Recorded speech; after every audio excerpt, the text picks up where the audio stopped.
Good morning, good afternoon, and good evening. Welcome to Nufftingz Speaks, where we talk truth, raw and unfiltered.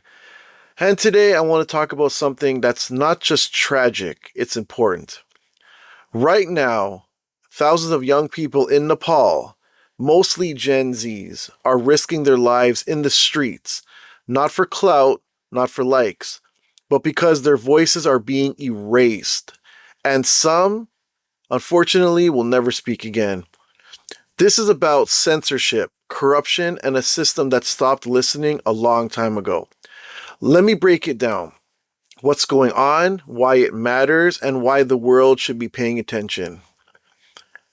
It started with a ban.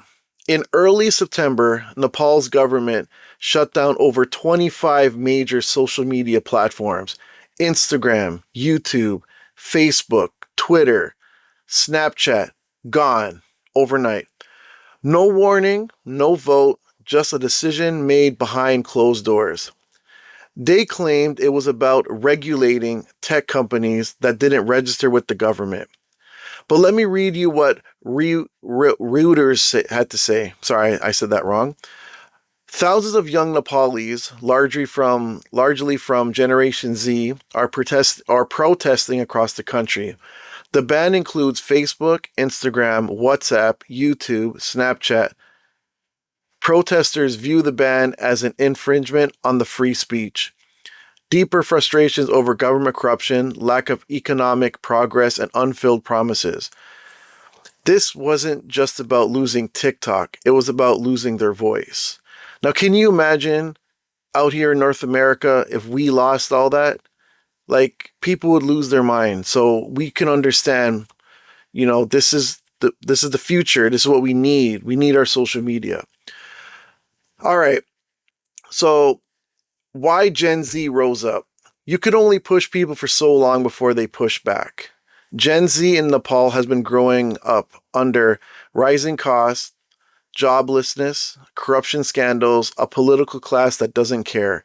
And then the government had the nerve to silence their only tool, social media. They said, nah. They hit the streets. Protests started small.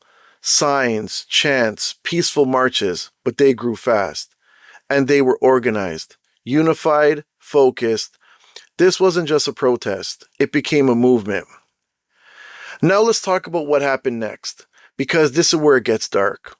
The government met protesters with force, tear gas, water cannons, rubber bullets, and then live fire. Let me quote from the Financial Times.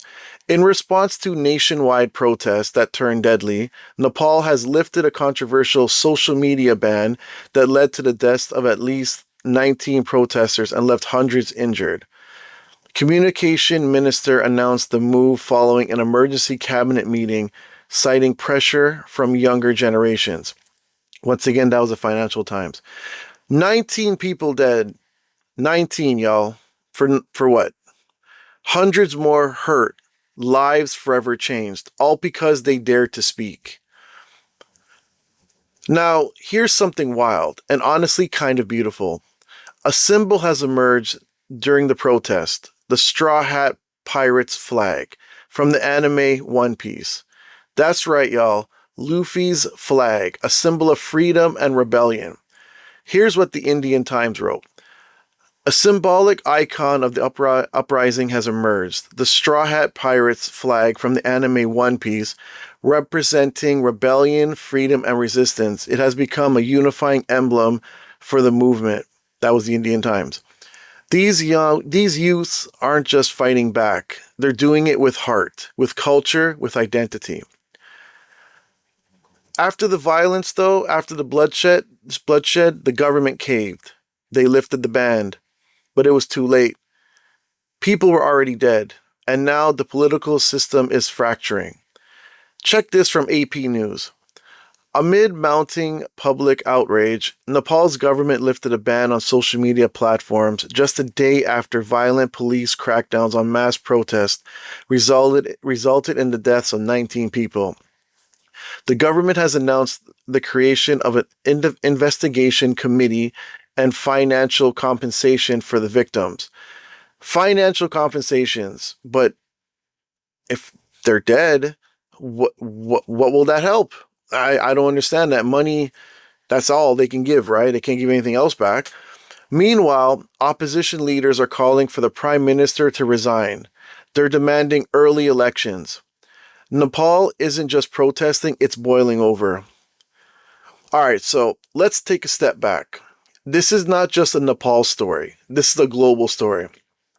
Because this pattern, it's happening everywhere. Governments silencing criticism, young people rising up, peace being met with force.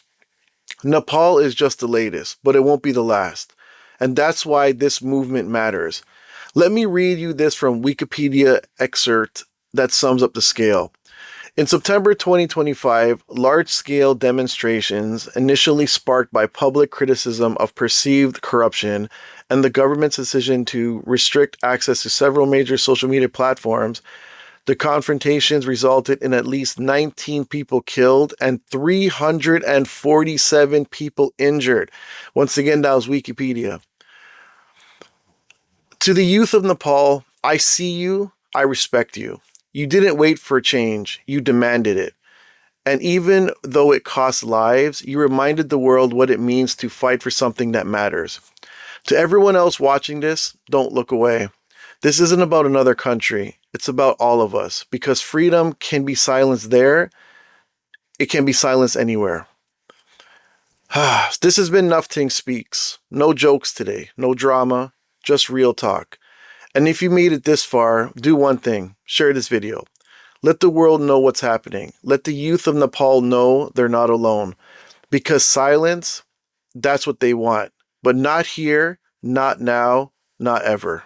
Before I go, I just want to leave you with one final thought. Sometimes we get so caught up in our own local problems, the drama, the debates, the headlines, that we forget how fragile freedom actually is. In Nepal, young people stood up because they felt like they had no other choice. They risked their futures, their lives, just to be heard.